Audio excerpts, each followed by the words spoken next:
So first of all, thank you for doing this. You're in the middle of a nationwide tour, speaking live before big audiences, and there's a Q&A component in every gig, every performance, and you're getting questions directly from young men. What kind of questions are you getting consistently?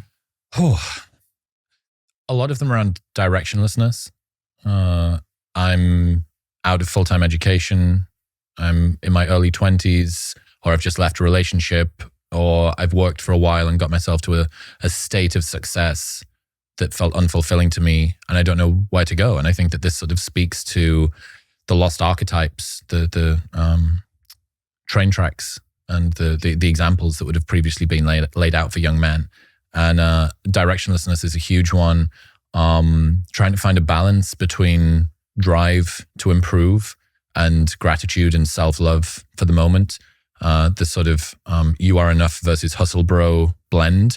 Guys want to be able to go and conquer. They want to really achieve things in the world. But also they realize that if they're permanently looking over the shoulder of the present moment, waiting to see what comes next, they might miss their lives.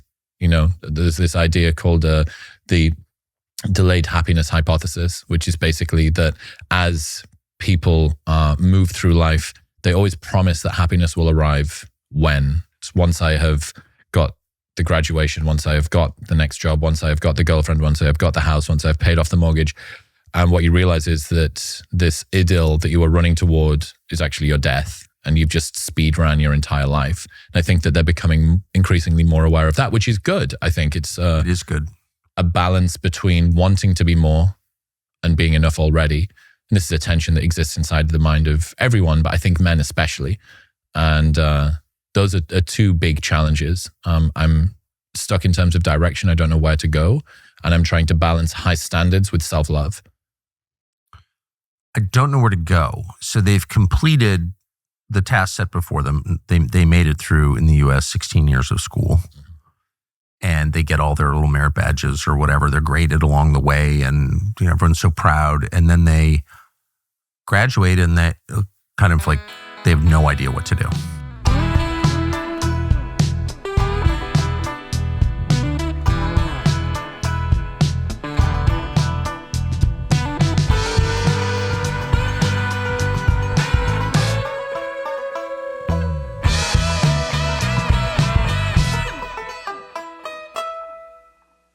I felt this. I did 2 degrees, a bachelor's and a master's at university with a year in industry as well. So I was at uni for 5 full years. I was in full-time education for 18 years.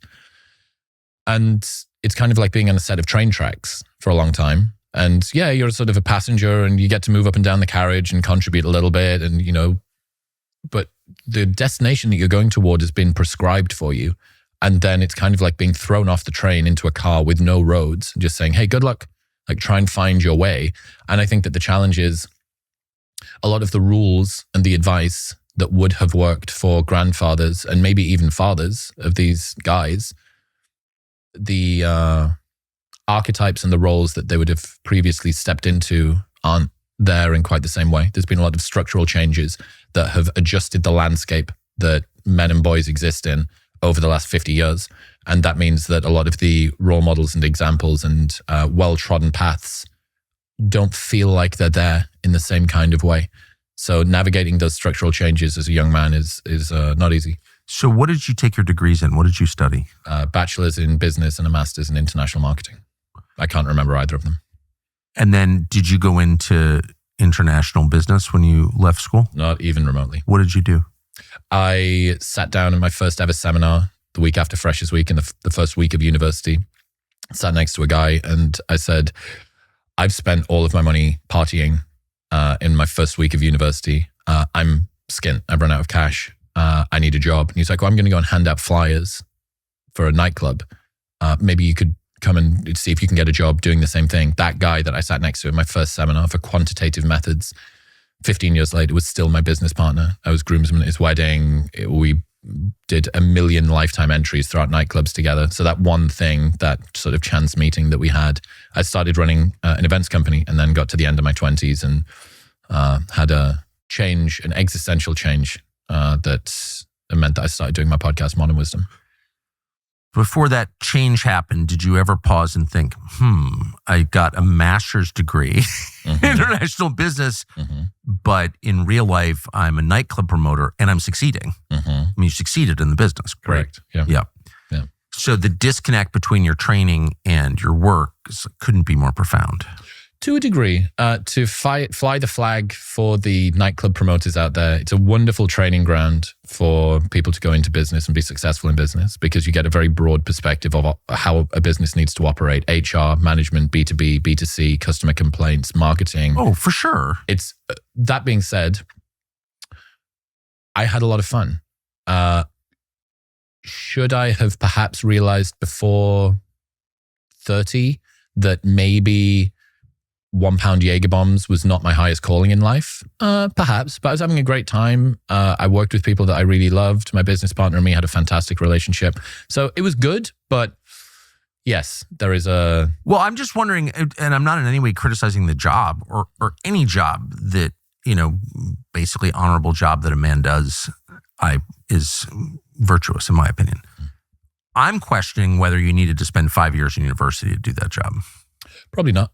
No. For me, the existing justification for university is it's a good way to...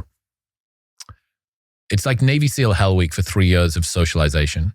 You really get thrust into a lot of different experiences. You're living with new people. You have to navigate friendships and relationships and makeups and breakups and use executive function. Perhaps you could do this if you got an apprenticeship or went into a job early, but at least for me, moving into halls of residence and having to work out who's paying for the electric bill, and I'm going to live with these new people, and I've fallen out of friendship with this person, and I need to navigate administration, all this stuff. It condensed down a lot of adulting into a very short period of time. And I think I came to university at 18 as pretty under-socialized and left at 23, like beyond totally ready to kind of dominate the adult world. What advice do you give young men who ask you, what direction should I take? Well, I think at least to start, finding out what you're interested in is a good place to begin. I mean, look, one of the problems of giving any advice to young men is that we need to do this strange kind of land acknowledgement, this social land acknowledgement before we start. If me and you are going to talk about the problems of young men, one of the first things we need to do, or typically that people expect, is, well, it's very important for us to remember that women are still falling behind in this area. And it's also important to remember that up until... I can't even deal with that. You understand what I mean, though, right? No, I would never play along with that lie. There is this odd expectation that in order to talk about the problems of men and boys, we first must identify all of the other issues and plights of other more deserving groups. And this is something... What world is it? I mean, I'm amazed that requirement still exists or anyone takes it seriously. It's so absurd. Mm-hmm. Well, it's a shame. I think it's basically you saying, I know I'm about to talk about a group that you think might have previously been in a privileged position, but now it's really important that we talk about some of the shortcomings that they're dealing with. I'm going to show that I am on side, I'm an ally, and I understand how this is framed in the broader context of whatever. This is something that I've become particularly frustrated with, this social land acknowledgement thing. The requirement to self-castrate before saying obvious things. Yeah. And we don't do it in the opposite way, right? We don't say... some of us don't do it at all. We're going to have a conversation about breast cancer. But it is important for us to remember that male suicides account for nearly as many deaths as breast cancer do, and men are falling behind in education and employment, and there have been these structure. And now that we have done this, we can finally get onto talking about breast cancer. We're excited to announce a new partner of our show, Poncho Outdoors. Poncho specializes in men's shirts designed for the great outdoors. Their flannels are excellent. They're not bulky or stiff, and they are durable. They're built for comfort. These medium weight, stretchy, shockingly soft shirts are the go-to when temperatures drop. Poncho shirts are perfect for everything you do outside in the fall. Fishing, hunting, golfing, enjoying the weather. Poncho is the way to go. Our producers, I'm looking at one, wearing one right now. Each shirt is comfortable, durable, versatile for whatever happens. Slim, regular, tall fits because people come in all shapes and sizes. Gear up for fall with Poncho. Every piece is built for comfort. PonchoOutdoors.com/Tucker. Enter your email for $10 off your first order. That's Poncho, Poncho, Outdoors.com/Tucker for $10 off and free shipping. When they ask, how'd you hear about Pancho? Let him know the Tucker Carlson show sent you with maximum enthusiasm. Has it occurred that there's a connection between these phenomena? Which ones? Well, that maybe men are in a dire state because they have been browbeaten and demoralized and attacked for their immutable qualities that they can't control, that they were born with. And this has gone on for like 40 years, and all it has done is destroyed men and make women crazy. Like the whole thing is just terrible. It's like the worst thing that's happened ever in the West. So like maybe there's a reason men have no direction and are addicted to porn and a million other things, because they're told constantly that their lives don't matter. Yeah, well, I think we've seen a lot of structural changes, and what's really interesting is how this has come into land existentially, psychologically, like karmically within men. But the structural changes are what I think kicked a lot of this going. So education and employment are the two big ones for men. In education, it seems like the current education system was always set up in a manner that women, girls were going to overperform in. They had the brakes put on them for a while with regards to encouragement and their acceptance toward university. Girls are better to sit down. They're good highlighter people, and they're more conscientious than boys are on average. They're less rambunctious. They're good for if you need to sit quietly in a classroom for 6 hours a day. Yes. They crush it. They absolutely crush it. More obedience, less creativity. Yeah, and less disruption as well, which is a huge big deal, especially when there are 3 times as many female fighter pilots in the US Air Force as there are male kindergarten teachers in the United States. 2% of kindergarten teachers are men. It's about 7% of fighter pilots are female. And this means that being able to deal with the disruptions of young boys is tough. What this has resulted in is girls starting to outstrip in terms of performance boys. So since Title IX was introduced 50 years ago, just to get more girls into higher education, the gender gap between men and women then is smaller than it is now, but it was in the other direction. Yeah. So there are fewer men going to college than women now than 50 years ago when Title IX was introduced. So women have just blown through the glass ceiling that was supposed to be. And if you break it out by graduation rates, it's overwhelmingly female. 7 times more men than women dropped out of college during COVID. Right. So all of that together means you have 2 women for every 1 man completing a 4-year US college degree. Like, is that true? It's 2 to 1. 2 to 1. We're almost there. Some campuses, it's nearly 3 to 1 in terms of the ratio. So you have education, more women than men completing a 4-year US college degree by a big distance. And that's going to just continue ticking up. You then look at what's happened with employment. So that's education. You look at what's happened with employment. Well, we've moved from a brawn-based to a brain-based economy. It's become increasingly credentialized, which means that the education piece is now more important than ever before. So you have girls overperforming relatively in education, and then moving into an employment world, which also kind of needs more administrative know-how. Yes, some assertiveness that guys have still got and some disagreeability is good for getting you promotions. But between the ages of 21 and 29, women on average earn £1,111 more than men do. So they're out-earning men too. Not only are they educating, they're out-earning men. And this sort of all together, the structural changes of women in education and employment, plus welfare state assisting single mothers particularly, has meant that guys go, well, what's my place? What's my role now? I feel surplus to requirement. And women say, I'm not going to marry a man who makes less than I do. They don't want to marry men who make less than they do. There's a million studies on this, and it's noticeable just from talking to women. They don't want to marry a man shorter than them, and they don't want to marry a man who makes less. Sorry. There's an idea called the tall girl hypothesis, which I bro science into existence about 4 years ago. I got in a lot of trouble when I first started talking about this. So if you were a 6'3" woman, typically on average, women want to date a guy taller than them. You're looking at pro athletes, right? If you're a 6'3" woman, you want to wear heels at your wedding, like you're looking at dudes that are 6'7". Like you're looking at pro athletes. The point here is if you are a taller woman and want to date up and across, there is a smaller cohort of men for you to be able to pick from. Yes. Socioeconomically, over the last 50 years, women have become taller.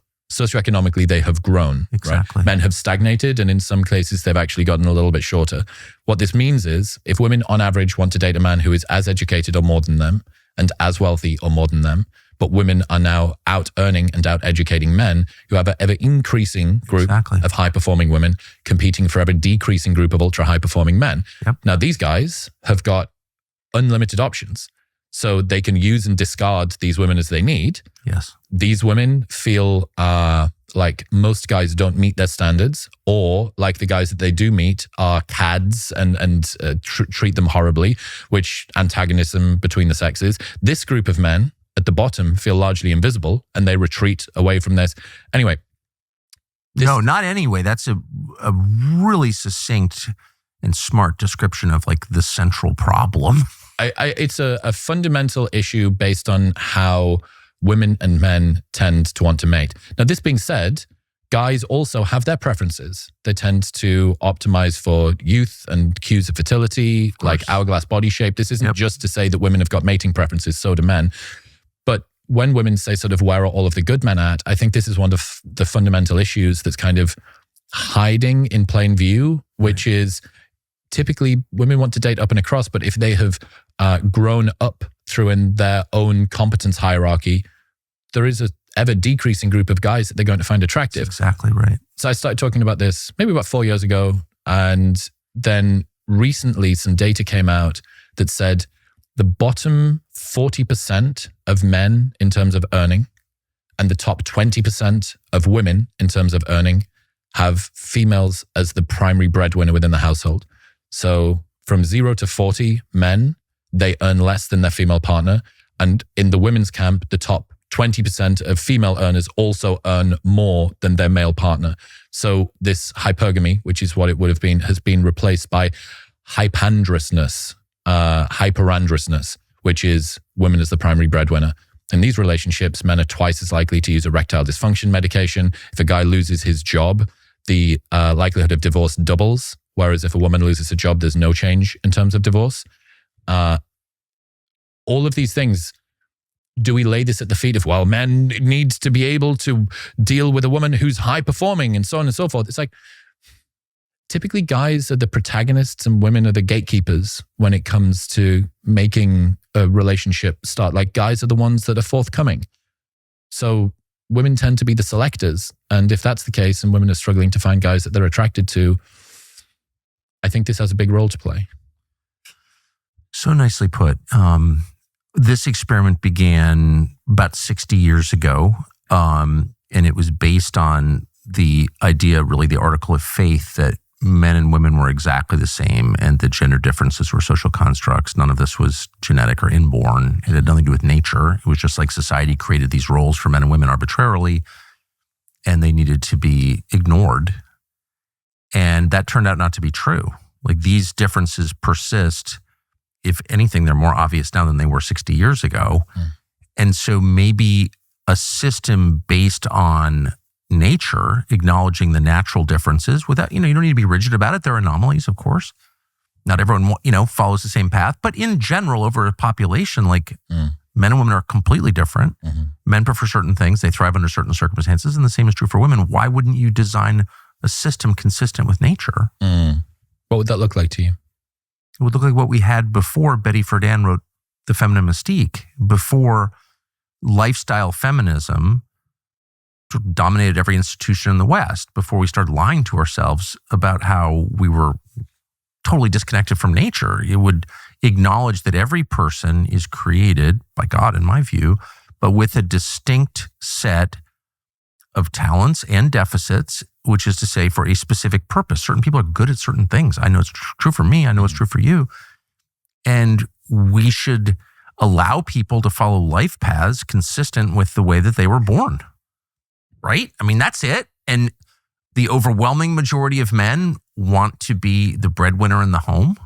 And the overwhelming majority of women want that too. Yeah, it's an interesting one, right? Because it's very hard to try and put forward something that doesn't sound like putting the brakes on women. And I don't think that that's what either of us... Are women happier than they were? We know that. We know the answer because there's been a longitudinal study underway since the early 70s that asks American women a lot of questions, but one of them is, are you happier? And female happiness has declined for over 50 years. I would imagine men's has too.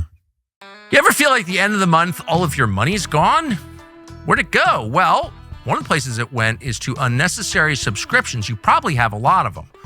One night, for example, you decide to watch a movie, so you download a streaming service that carries it, but then you forget to cancel the service. They're banking on that, by the way. The next weekend, you want to watch a different movie, so you download another streaming service that carries that movie, but you forget to cancel that too. And the next thing you know, you're paying hundreds of dollars a month for subscriptions you forgot you had and don't need. One of the many perils of modern life. We have a solution. We're excited to partner with Rocket Money. It's a great company that can help you fix all of this. It's a personal finance app that helps you find and cancel your unwanted subscriptions, monitors your spending in a non-judgmental way, and helps you lower your bills so you can grow your savings. The app so far has saved users, we estimate, $2.5 billion, including over $880 million in canceled subscriptions alone. 10 million people use Rocket Money and save up to $740 per year when they use all of the app's premium features. It's easy to use. It's super effective. A few clicks and you're done. You save. Cancel your unwanted subscriptions. Reach your financial goals faster with Rocket Money. Go to rocketmoney.com/Tucker today. rocketmoney.com/Tucker. That's probably right. In a lot of ways, the women's movement was good for men because it allowed, justified promiscuity, which is like a high male priority just in general because it's nature. You want to impregnate as many females as you can. But it didn't make women happier. And it's very obvious, just as someone who occasionally goes to restaurants and airports, and 100% of the people who scream at me are, college-educated women. It's like, why are they so angry? Well, they're so angry because they believe the lie, which is that nature doesn't matter. So I don't know that this is liberty. Does anyone really think that women are liberated, or are they enslaved to their employers? That's what it looks like to me. Certainly tethered in some ways. Yeah, I think some of the worst parts of modern feminism taught women that true liberation was having sex like their brother and working like their father. Exactly.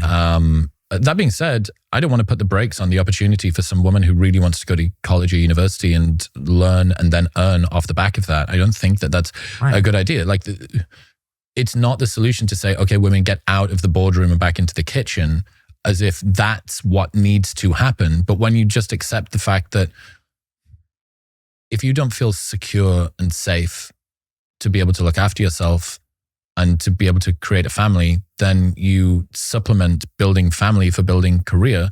And that means that, well, you've just supplanted being a family builder for being a worker drone. Well, that's exactly right. And I think we're a long way from forcing women back into the kitchen. American women don't know how to cook, so that would be a pretty abrupt change anyway. But I think it would be enough to kind of level the playing field and stop telling girls the greatest lie of all, which is that you have a moral duty to work at a bank and you'll be happier when you do. That's a lie. And sort of our schools should take an agnostic position on this stuff and not like encourage girls to do something for which they are not suited and that will not bring them happiness. It won't. Look, I think that certainly in the past, it seems like women and girls who wanted to go into a career, learn, and continue to do the professional development thing did not feel like they were able to do that. That being said, there is a difference between enabling women to be able to go and chase a career in their education and derogating the role of motherhood, right? There is a big difference between that's that. It right there. So Andrew Schultz came on my show, and him and his wife had a difficult process getting pregnant, and they finally did after going through IVF, and he was so happy. And I didn't realize, but his wife used to work at Google, and she had this high-powered job, and they still live in a similar area to where she used to previously. And she would bump into her old colleagues at the supermarket with Andrew, and they've got their new baby. And colleagues would say, so what are you doing now? And this response that she gave that Andrew had to watch said, killed him. She says, oh, I'm just a mum. Andrew said it was the just that really got to him. I've lived this. Yes. No, I know. And let's just stop lying. The social pressure comes primarily from other women. The real cruelty toward women in any culture comes from women. They're really hard on each other in a way that's hard for me to deal with as a man who loves women. They're really hard on each other. They're terrible bosses of other women in general. They tend to be much harder on women than they are on men, whatever. So, but all of that pressure, there's no man. I've never met a man who's like, I'm annoyed that my wife wants to raise our children or stay home or doesn't feel like, schlepping them to the bank every day. No man feels that way. It's other women who are like, what are you doing? What do you do with your day? And put this not so subtle social pressure on women to pretend to be men. What is that? Well, look, I'm very glad that I'm not having to navigate the complex social structure that women do. Intersexual competition for women is like, they are samurai when it comes to the social hierarchy. Between each other. Yes, correct. Intersexual is what is that? Well, look, men are able to compete for dominance in a much more obvious way. Yeah. Like, I can fight you. Exactly. The issue that women had ancestrally is that they are more valuable reproductively, and they're much easier to kill. Like, they're not as robust. Their physiology is not as robust. So the way that women compete with women is primarily socially. It's through venting. It's fascinating stuff on venting, gossip. It's what does that mean, venting? Venting. So me and you are hunter-gatherers, and we have another friend. I'm Christine. You can be Tara. And our other friend, Julia, has been maybe starting to flirt with some of the guys around camp. And I can say to you, Tara, I'm just so worried about Julia. Like, she's like hanging out with all of these guys, and she's like, she seems to be, I'm just so worried that she's going to get hurt. Like, she seems to be sleeping around, and I'm so concerned for her. Me as Christine, I seem benevolent. But what I've done is basically just open up the floodgates about how this other woman is behaving. This is a very subtle form of gossip that is done couched underneath the cover of care.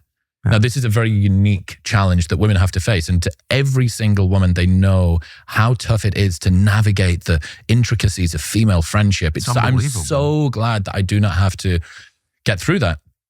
All of that being said, can I ask what that's so familiar to anyone who's lived around women, to a man who's lived around women, and I've thought 1,000 times in my life, all the women are always so nice to me. They're just nice to men. I think in general, that's the default. Women are nice to men, but they are so hard on each other, so cruel sometimes to each other. What's the purpose of that exactly? I don't know about the cruelty, but I certainly know the way that women compete is not as overt as the way that men do. In order for women to be able to rise up through their own hierarchy, it's a lot more around who am I friends with, how am I perceived, as opposed to with guys, it's like, oh, you're the strong one, you can carry the bull back. You're the fast one, you can track down the particular animal. You're the one that's good with the spear. Guys tend to sort of settle out into hierarchies a little bit more easily than women do. And it doesn't seem to be quite the same way for women. So you see a lot of downplaying of accomplishments among women, which is one of the reasons that I think they've struggled in the past in the workplace. Girls come out of an exam and they'll say, oh, you'll have done so well in that. You're so smart. Oh, I'm not. Like, I know I could not be. Whereas dudes will have come out and they'll say, like, dude, I bet you fucking suck at that thing. As opposed to this sort of very subtle, couched competition that happens between women. It's much more subtle, the way that women compete. They're very so if you go to a party with a woman, you show up at a party with a woman, she only notices the other women in the room. Women are constantly, I've always noticed this, they're constantly assessing each other. Did you see what she was wearing? No. You know what I mean? But women always notice each other. They look at each other, they assess immediately. There's always an edge to it. Like, what is that? Why is there a constant state of competition?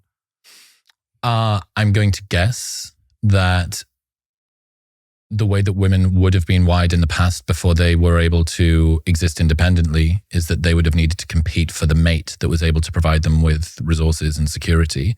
And in order to be able to do that, it's very important to be perceived well by the other women in the tribe.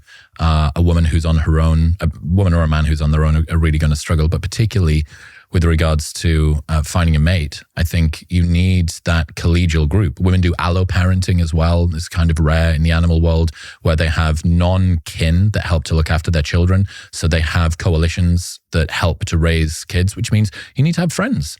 You need to work out, where am I in the hierarchy? Right. That's right. And I've got a track in that sort of a way. Alloparenting? Alloparenting, it's referred to as, yeah. It's the reason that supposedly women go through menopause. So the reason that women still exist after reproductive age is this thing called the grandmother hypothesis. Grandmother hypothesis says that it is important that human children are so useless and blobby and highly resource dependent that you need to have additional care from women who are good at looking after children. Yes. Without those women contributing more children to be looked after.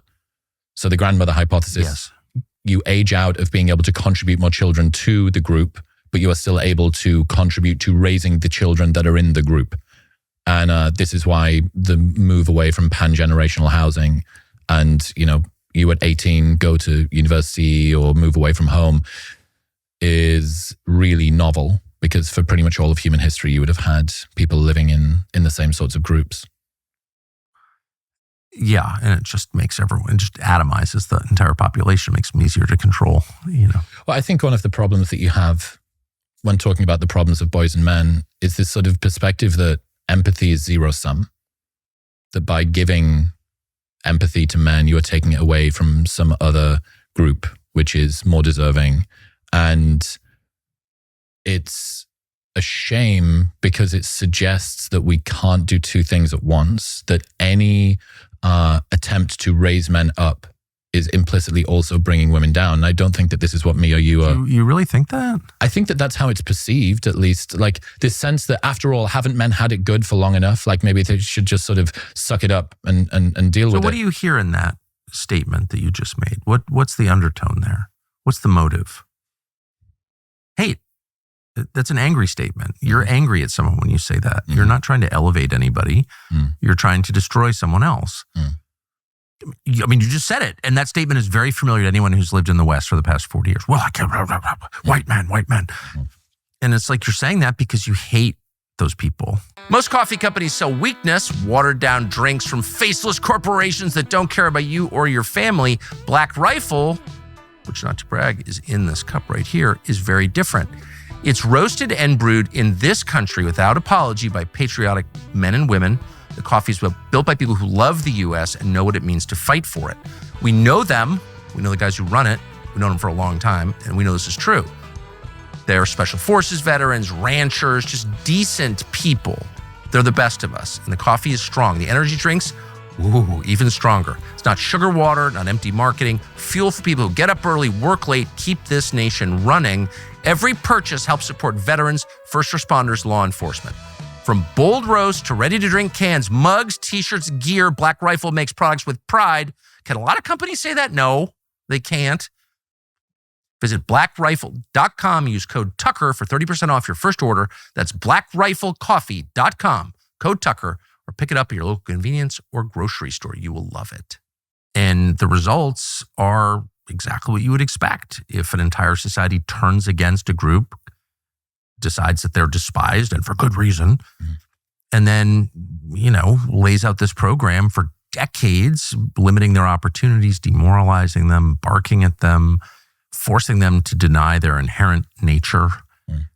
Like they end up suicidal. Like it's not that complicated, is it? And I don't think it has anything with empathy. It's hate. It's hate posing as empathy. Yeah, I think if you've been on the side of the beneficiary for a long time, typically, I mean, apart from the fact that you died more in war and of the beneficiary says who? Yeah, but if you've appeared... You get to wake up early every morning and then die young? Yeah, okay. Look, I think a common question is, why don't men just do better, right? Sort of chop. Can't you fix your health and your education and your employment by pulling yourself up by your bootstraps? Like, stop being so useless. The problem is no other group is told when they suffer with poor performance or accolades in the real world that they should just pull themselves up by their bootstraps. Like we spend billions in taxpayer-funded money to start up foundations and charities and committees and departments and campaigns to work out what's going on. Basically, if any group has a problem, typically we say, what can we do to fix the world to help you along? But if men have a problem, we say, what is it that men are doing where they don't fix themselves? And in some ways, this is sort of inspiring and agentic because it says you can sort this out. But when it's not being delivered with the structural support that's needed to try and counterbalance a lot of the changes, education, employment, socioeconomic status, etc., displacement, what it results in is struggling guys being not given a leg up and then being sort of having the finger pointed at them. So it's a blatant double standard. Well, not just not giving a leg up. I mean, when you systematically deny people education and job opportunities on the basis of their sex and race, you're trying to kill them.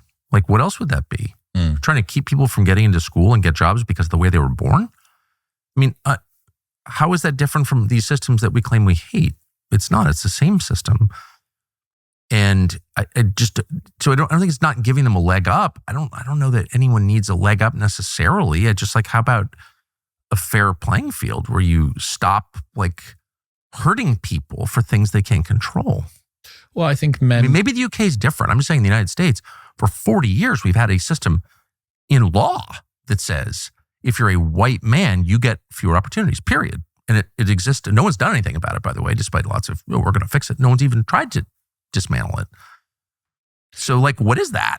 Well, I think a lot of men feel like their difficulties are dismissed out of hand as whining from a patriarchy that they no longer feel a part of.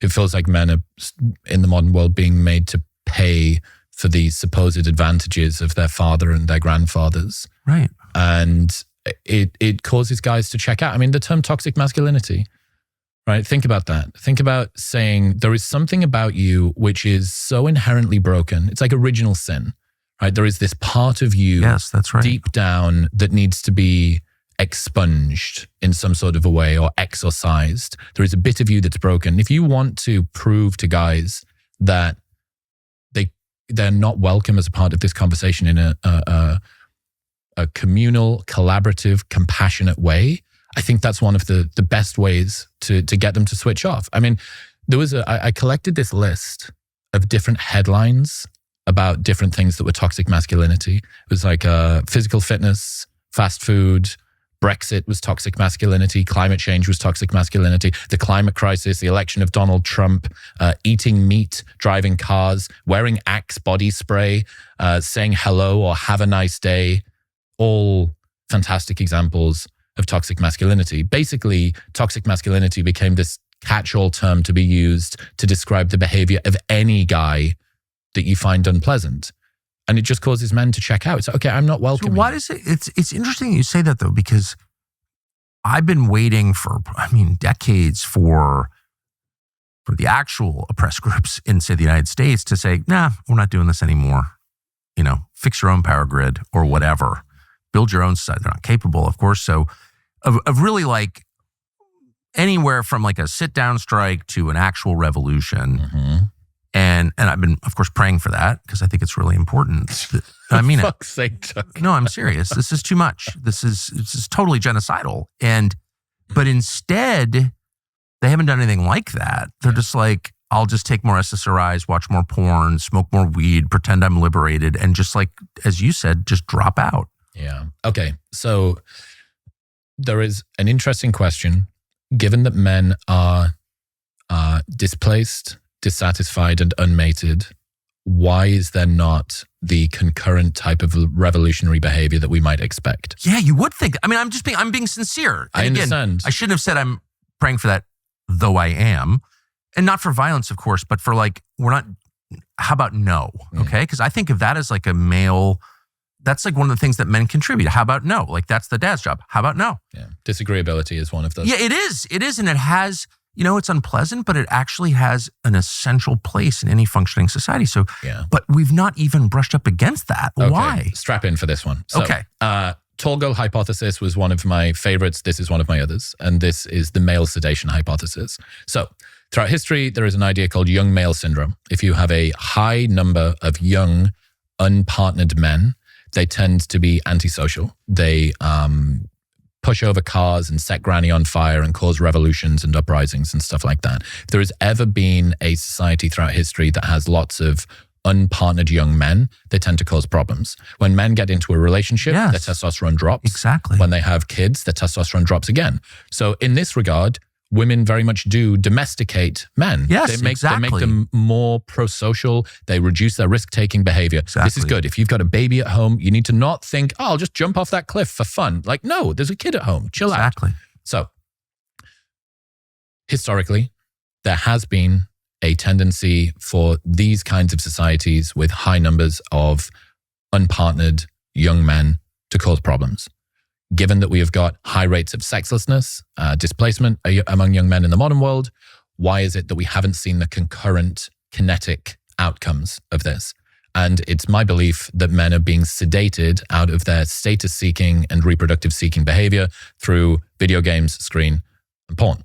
So this is not enough of a dose to make men happy, but it is enough of a dose to stop them from going nuclear. Banding together, causing some sort of an uprising. So, would you call this a hypothesis rather than just an obvious fact? Look, I mean, I probably should call it a notion. I think for a hypothesis, you actually need to properly do a study for it. I'm just going to state it as good. Male sedation. Irrefutable reality. Male sedation truth. Yeah, we can call it that.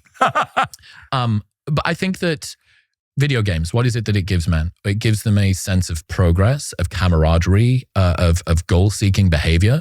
And, you know, for winding down half an hour, a couple of nights a week, perhaps that's a cool thing to do. But when it completely consumes your life because you don't feel like you have agency or progress or you can make changes in the real world, so you supplant your real world pursuits for video game pursuits, we all realize that there is a dose-dependent curve that beyond which you are spending too much time in the virtual world. The same thing goes for screens. Exactly. This is the sense of camaraderie and group-seeking behavior that typically you would have gotten by going out and doing something, and shit would have occurred due to that. Again, says the two people that make their living on the internet. But I understand influencers and commentators and stuff aside, most people that are spending their time on screens are not doing it to try and create something. They're more consuming than they are creating. Yes. And then when we look at porn, there is this titrated dose of just about enough sexual gratification for men to not go out and do something unspeakable in order to be able to satisfy it.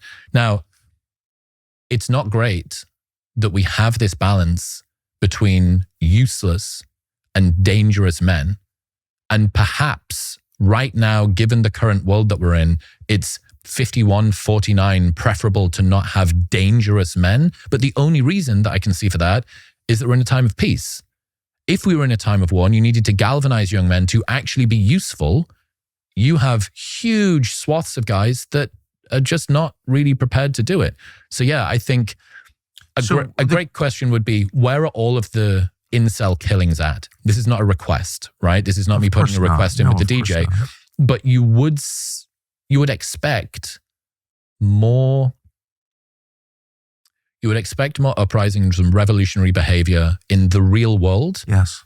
If you were to just sort of state the facts of how young guys are doing, and getting into a relationship drops testosterone, having kids drops testosterone, et cetera, et cetera. 50% of men aged 18 to 30 haven't approached a woman in the last year. So like lots of them are not engaging with women in that sort of way, even at the first hurdle. Where is all of this kinetic interaction at? Well, I think the reason that this isn't happening is because they're being sedated out of that kind of behavior. There's any question.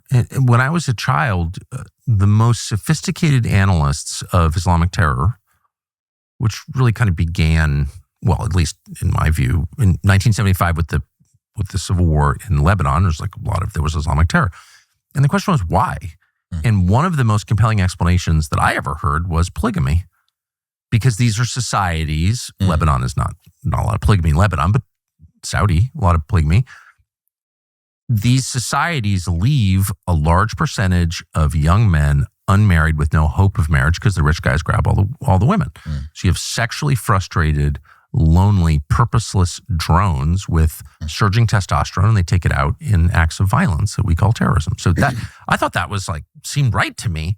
China, very worried about what's with all these excess men. Great Belt and Road to get them out of the country. That hasn't happened in the West. We haven't had revolutionary behavior because of the reasons that you described in, I think was a really smart analysis. And tobacco was a huge part of this too. Nicotine raises testosterone levels. They've been fanatically opposed to not just tobacco, which is delicious, but to nicotine with no health effects. Why would you be against nicotine? Because it raises testosterone levels. My question to you is, to what extent has that pacification campaign been conscious, has been intentional? Well, that's a good question. Look, I tend to not go beyond the impact of what's happening and try to. I haven't investigated how much of this has been consciously constructed. Right. That's not my area of expertise. And it may be irrelevant, by the way, whether it was on purpose or not. It's happening. So yeah, look. Can I ask you a different question? Yeah, of course. And I'm sorry I even asked it, because like, who knows? It's impossible to know. We can only guess. Probably not a good idea. Instead, let me ask if the majority of men under 30 in the United States committed to getting sober, eschewing porn, no more video games, physical fitness, no more carbs. Yeah. No, I'm serious. Yeah. Which is probably how you live. What would the country look like after a year? Wow. Yeah, that would be an interesting one. Well, like politically. Fuck. I mean, I think that there would be a lot of changes. You think? But I'm not, it would be really interesting to run that experiment. It would be really, really interesting. And there would be some negative externalities from that. Like if you knock porn on the head fully, you get some really, and this is why this is this point about useless versus dangerous men, right? It's a really interesting balance between the two. Do you want useless or do you want dangerous men? It would look different. It would look incredibly different.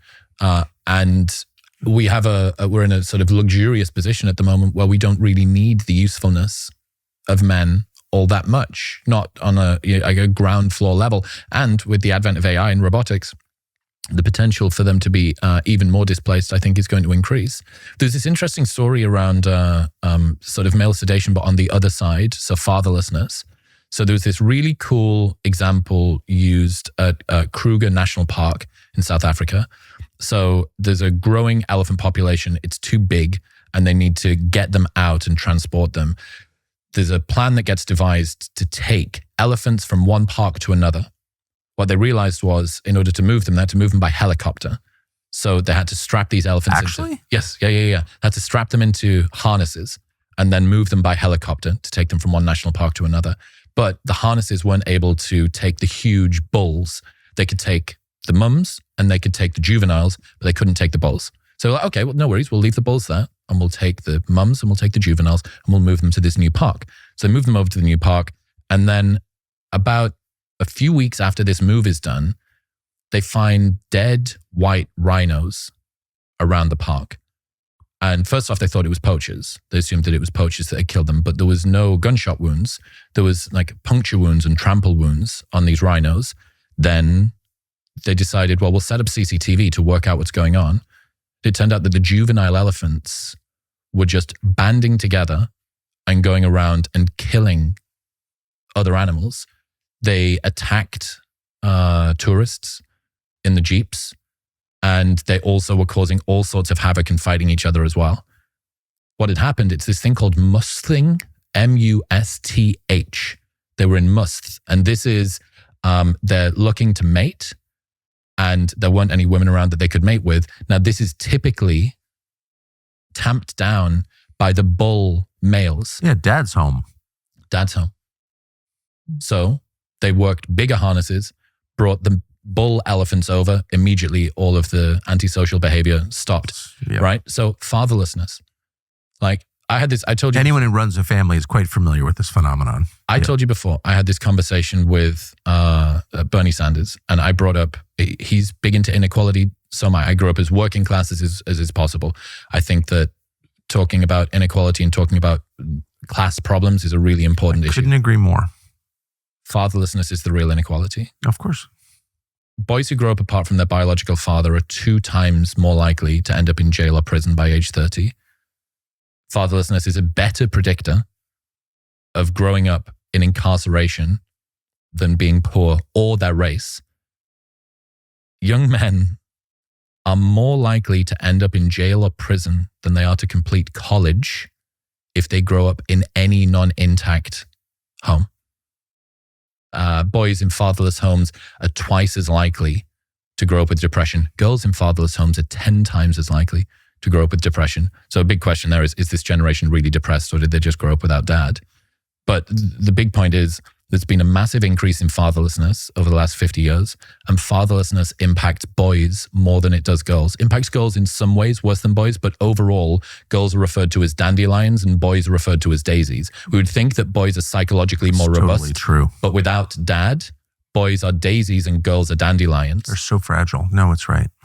So when you think about all of this together, like, we've scratched the surface.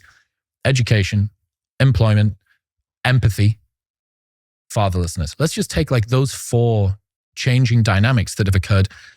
Like, you're really, really going to struggle as a young guy trying to find your place in the world. Like, well, all of the previous routes to me finding a sense of purpose, those feel like they've been taken away from me. And maybe I did or didn't have dad around the home, or maybe I even had a stepdad who'd sort of tried his best or whatever. But any non-intact family home, a guy is more likely to end up in jail or prison than to complete college. It's unbelievable. It's wild. It's wild. But then if you think about why wouldn't that be true? I mean, the fundamentals are all that matter, right? So in a nation there, do you have enough food, water, and energy? And in a family, it's like, do you have both parents? Do they like each other? Like everything emanates from the fundamentals, right? Mm-hmm. Mm-hmm. And only like over-socialized dumb people who went to college miss that, like me. I mean, it took me a while to figure that out, but like none of this shit matters at all. What did you study in college? No. Do your parents like each other? Yeah. I mean, Arthur Brooks was on the show and he said, like, what is the best way to raise your son? Love his mum. Of course, 100% true. That's the truest thing. Mm. Yeah, I don't agree with Arthur on some things, but he's smart. He's legit smart, I would say. I think he's great. I think he's... Yeah, he's a nice man. I think he's... But no, of course, that's right. If you want to have happy children, have a happy marriage. Mm-hmm. It's literally that simple. Yeah. Spend way less time with your children and way more time with your wife. And your kids will thank you. Is it what you tell your kids? I mean, says the guy who is unmarried and doesn't have kids yet, but can't wait to start a family. Is it what you tell your children, or is it what you show your children? Yeah, telling them has nothing to do with anything. They're like dogs. They don't hear you at all. No. They will watch you and emulate 100%. And like dogs, they anticipate your next movement by your last movement. Like they are totally keyed in on action rather than words, especially girls. They don't even listen to anything you say. They just watch you, and they know if you are a decent person by what you do. And men don't get that because men are so verbal and so committed to bullshitting their way through life. But women are unbullshittable. They know exactly who you are. Well, again, going back to what we were talking about before, the razor edge detection that women have socially is a blessing and a curse, right? They're going to be able to see when somebody is potentially lying to them. I think women on average tend to be better lying detectors. They pay more attention to, I mean, how many times have you walked into a party and your wife's been like, oh, such and such is not having a good time with their partner or whatever it might be. And you're like, what do you mean? And you go, oh, did you not see the way that she looked at him when he did the whatever? And you're like, oh, you've got witchy energy. Yeah. You're like a clairvoyant. Like super, because they're not listening to the words; they're just watching the reality. They don't listen to anything. Guys don't see that in the same sort of a way because they're transfixed by language. That's why they write the books. It's why there are no female philosophers. It's all men. It's just a different way of thinking. It's a different kind of intelligence, and there are certainly benefits to being obsessed with words, but there are problems with it too. You miss a lot, and women they just don't care what you say at all. They just can see what the truth is. And they're so nice to men in general. A woman who loves you and is loyal to you will not reveal like your deepest weakness to your face. Like they're very nice about that. They could totally destroy you. They wash your underwear. They listen to you snore. Like they know what you're insecure about and they keep it all. Isn't that beautiful, man? Oh, it's incredible. No, it's the greatest blessing. If you're just nice to them and pay attention and provide and protect, like you get a lot in return. Women rule. Like women are phenomenal compatriots to men. And this like compatriots, that's exactly, it's a symbiosis. One cannot thrive without the other, period. As in nature. Look, the problem is, I think objectively, we have replaced the need for sort of family and camaraderie with a technologically advanced world. So you can make it to the end of your life having not had to have the camaraderie, and you survived in a manner that you may not have been able to ancestrally. How's that working? Well, there is a difference between objective outcomes and subjective outcomes, right? What is the end and what was the means of getting there? Like, how enjoyable was the journey? How fulfilled do you feel? How happy were you? How present were you? What are the sort of memories that you have? And I made it to the end of my life, and, I'm here. I think that we have traded what matters for something that can be advertised on a CV. I think the clearest measure of it is the suicide rate. I mean, the worst kind of murder is self-murder. What was the suicide rate in feudal England? Probably around 0. Lots of things you wouldn't like about it. No antibiotics, no freedom, cold winters. But people didn't kill themselves. It just wasn't a thing. And now they kill themselves in huge numbers. Suicide is one of the leading causes of death in Canada right now. State-sponsored suicide under the MAIDS program. Is that the euthanasia thing? Yeah. Okay. The state killing its own citizens. And that's without precedent, really. I don't think suicide's huge in Central Africa. It's not. Why do you think that's the case?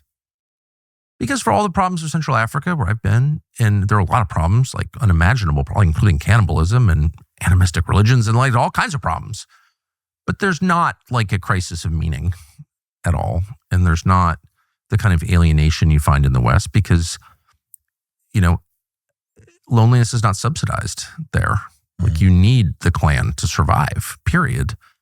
And if you're without relationships, then you're without hope.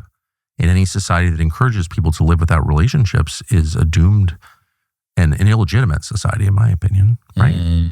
Yeah, I mean, the fact that you can survive doesn't necessarily mean that it's optimal at all, and that's evident. Yeah, of course. That's self-evident. So can you just go back? I'm sorry, you've covered so much interesting ground. Can you go back and be a little more specific and linger a little longer on the factors that anesthetize or placate men in the face of these enormous frustrations and hurdles? They're not rising up because you said porn, video games? Porn, video games, and screens, I think, are the three. Can you explain the role of video games? Yeah, well, I think, look, video games allow you to have a simulacrum of mastery, conquer, progress, group cohesion, coordination between you and other real people, right? A lot of video games, I would love to know this, but I'm going to guess that solo player offline stuff like Nintendo 64, like Sonic the Hedgehog style games from 20 years ago will be much smaller than online cooperative games where you're playing with other real people across the internet. And I'm going to guess the reason for that is that the sense of camaraderie and group and progress together is one of the most compelling parts of this because it's simulated warfare, right? Even in games that aren't about war, even if it's, you trying to build a good roller coaster park, if you're doing it with other people collaboratively, that's going to feel much more compelling than if you're doing it on your own, typically. And that's a big part of what it is that guys want to do. They want to feel like they're making progress. They want to feel like they're having an impact. They want to feel like... How sad. Because you're not making any progress. It's all fake. You're not building anything. Well, if you feel like you can't make an impact in the real world, I want to make an impact somewhere.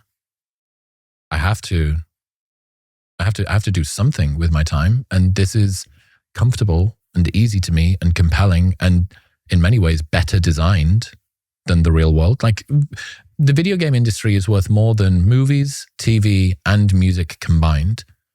Video game designers understand human psychology better than anybody else. Oh, I get it. And I'm not judging it at all. I said sad rather than contemptible because I think it is sad because it's the illusion of creation. But would you get more satisfaction from 8 hours of video game playing or, say, rebricking your driveway?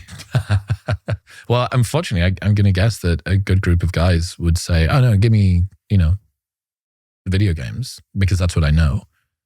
because maybe dad wasn't in the house to be able to show me. It just siphons off the one thing that men have and that we all need, that the society needs, which is creative energy. Useful. Competent. That's exactly right. And that's such a natural thing, such a great thing. It's essential. I mean, it's why we have civilization in the first place, because men built it, because they're driven to create stuff. And if all of that energy is siphoned off into something useless. Well, this is also detected by women too, right? You know, I think that if you are a woman who is a mum and has daughters, or is looking for a partner, or has a partner and wants the partner to be increasingly good for you, you should be as passionate, if not more, about this problem than we are. Well, of course. The very fact that men are being sedated out of being more useful is creating precisely the dearth of eligible male partners that you are probably conscious of. It's driving women insane. I mean, I've never seen more crazy women in my life. I think of men as crazy and women as kind of stable and steady, and the women in my life are. But you see women hitting each other in public, screaming, endorsing violence. Like, I don't even recognize that behavior. And I think it's so depressing to me. And I think that's all a reaction. That's all frustration over this question. Men and women need each other. There are no men. And because they're, wasting their energies doing pointless things, and it's driving women like bonkers. They seem crazy. Don't they seem a little crazy to you? I have not, perhaps as you, the women in your life, I'm not around very many crazy women. I'm never around crazy women. All the women in my life are like completely stable, and they help keep the men calm and less crazy. And that's, I think, the way it was designed to work. And it's like the greatest blessing there is. But outside of my life, in our political sphere, like the true extremists are women. And I'm like, wait, what? I wasn't prepared for that at all. I certainly know that. Female extremists? Huh? I certainly know that they're dissatisfied. I think that, that what does it mean for you to be economically independent, but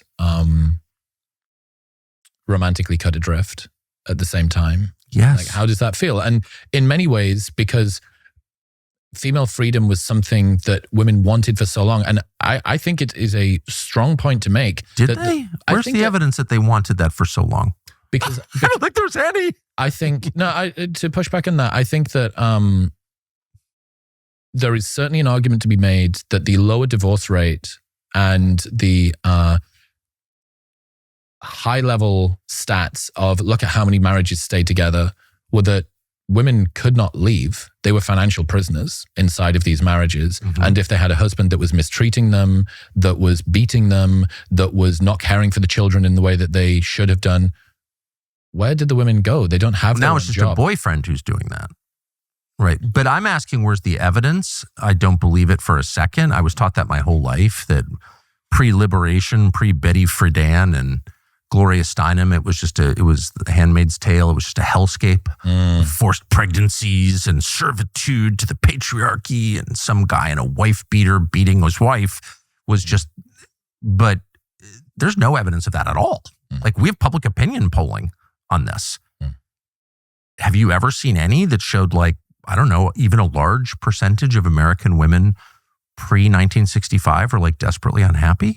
I've never looked at that. Yeah, I have. It doesn't exist. That's all bullshit. Interesting. It's all propaganda. They're like a small subset of unhappy women. There's always a small subset of unhappy people, restless people who decided to subvert the oldest institution in humanity, which is marriage. And they did, and it made everybody crazy and much more unhappy. I certainly don't think the derogation of family structure was great for women. Like, it's not, we can obviously say that it's not been great for men, but you can see the beneficiaries of the last 50 years. It's like no group has fallen further faster than men over the last 50 years. No group. Yeah. But a lot of the objective gains have been made. But look at how many more women are educated. Look at how many more women are employed. On the surface, that looks and sounds fantastic. And in many ways it is. And that's not something that I'm trying to row back, or I'm guessing that you're trying to row back either. You're trying to say is, can we have our cake and eat it too with regards to this? What I'm saying is these are really bad values. like education for its own sake, financial achievement for its own sake, these are bad goals. These are not things that we should want. These are lies. That doesn't make you happy. There's no meaning in that. You get your fucking degrees. Who cares?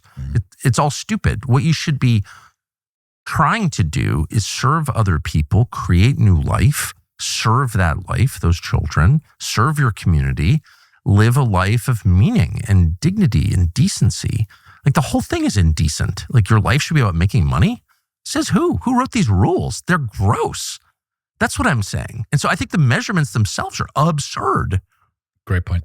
So there are two types of metrics, hidden and observable metrics, right? An observable metric would be the size of the house that you have, the car that you drive, the job title you have, what's your annual salary. A hidden metric would be what is the texture of your mind like as you fall asleep at night? Yes. How deep is your relationship with your friends around you? How much do you love your partner? How trusting and safe do you feel most of the time? And the problem is, in the modern world, we have traded hidden metrics for observable metrics. Yes. So an obvious one of these would be people will happily go for a longer commute in order to get a pay rise at work. So it's so funny, one of the most tightly tied metrics that you can find is happiness and the length of your commute. The longer the commute, the more unhappy you are. Is that true? I completely believe that. Yeah. And that's been studied. Yeah. If you think about what it is that you're trading, it's not just, I have to sit in the car longer. If you increase 45 minutes either direction, that's an hour and a half that you're not spending at home with your family or your friends or your partner or your kids. You're missing an hour and a half a day of the thing that you are supposed to be doing the work in order to be able to facilitate. That's exactly right. And the fact that we have social media where people can compare the best of everybody else's lives with the worst of their own, it causes people to optimize for observable metrics, not for hidden metrics, because you can't flex your inner peace on Instagram. Right? It's very difficult to do that. And we're playing a game of currencies now, and the currencies, I think, are pointing in the wrong I direction. think you're exactly right. And I think this is all another species of scientism, the idea that the things that matter can be measured. This was all exacerbated by World War II, where most young men went off to war and were part of this war machine whose whole way of operating revolves around metrics and measure everything, right? They come back, 1946, and all of a sudden your whole society can't really be described outside of like measurements. Like in America, especially, this is especially true here, we don't use stone for weight anymore. Like we are really committed to the idea that everything important can be measured. You still do use fluid ounces though, which is a fucking magic print. I'm like, what is a fluid ounce? No one knows what a fluid ounce is. I love it. Fahrenheit. No, sorry. I love it. It's the best thing about America. By the way, Celsius is just a terrible measure. It's not precise enough. What, because it's too big? It's way too big. Okay. Because it's theoretical rather than real. This is the problem with the whole metric system. Okay. It's like a bunch of guys sitting around saying, well, that's, the current standard of weights and measures is illogical. Let's tie it to the boiling and freezing points of water. And let's make it 100 because that's like clearly a rational number.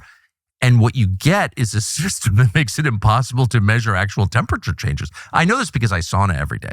So if you have a Celsius thermometer in your sauna, yes, you notice that like 2 degrees difference in Celsius is like a completely different experience. Yeah. Right. Yeah. So it doesn't actually work. Let me give you the biggest psyop in the world that America has done, which is convincing American citizens that the UK uses kilometers. No, we use miles. The UK uses miles. Really? Does not use kilometers. We don't drive there anyway because it's on the wrong side. Look, well, at least it's in the right metric system, okay? You know what I mean? You know that, what the fuck is a kilometer? Like that? No, it's miles, okay? Every time I'm in Europe, which is a lot, I have a day where I tell my favorite joke and not one person ever laughed. And they say, where's the restaurant, from here? And it'd be like, how many Celsius is it from here to there? And they'll be like looking at you like that. And I'll say, I'm sorry, is that a kilogram from here? And no snickering, no laughter. They don't get it. They don't want to get it. They're very self-serious about their little system of weights and measures. Go careful, okay, on Celsius. It's still, I'm slowly trying to move over to freedom units and everything. everything else that I do. But no, this hidden and observable metrics thing I think is really, really important. And one of the things that I talk to the young guys about a lot is not sacrificing the thing that you want for the thing which is supposed to get it. So don't sacrifice your happiness in order to achieve success so that when you're sufficiently successful, you can finally be happy. Right? Don't sacrifice the thing you want for the thing which is supposed to get it. And I think we see this everywhere, that people assume after I have achieved enough X, Y, and Z, I will now allow myself to be happy. Right. But if in the process of trying to make yourself successful enough to become happy, you make yourself miserable, like that is you sacrificing the thing you want, happiness, for the thing which is supposed to get the thing you want, which is success. And I see this everywhere. And I think that it is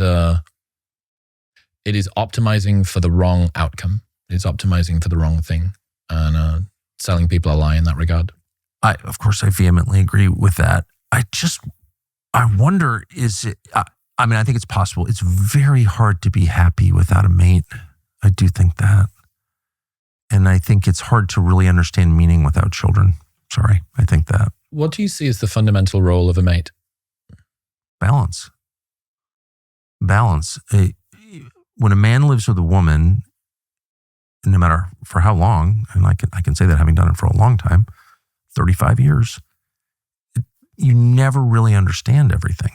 There's a veil, and it never really lifts. Like you get a higher percentage than you did at the beginning, but there's always part of what she's saying that is opaque to you. Like, what does that mean? And why is she saying? You never really know because they're just so different.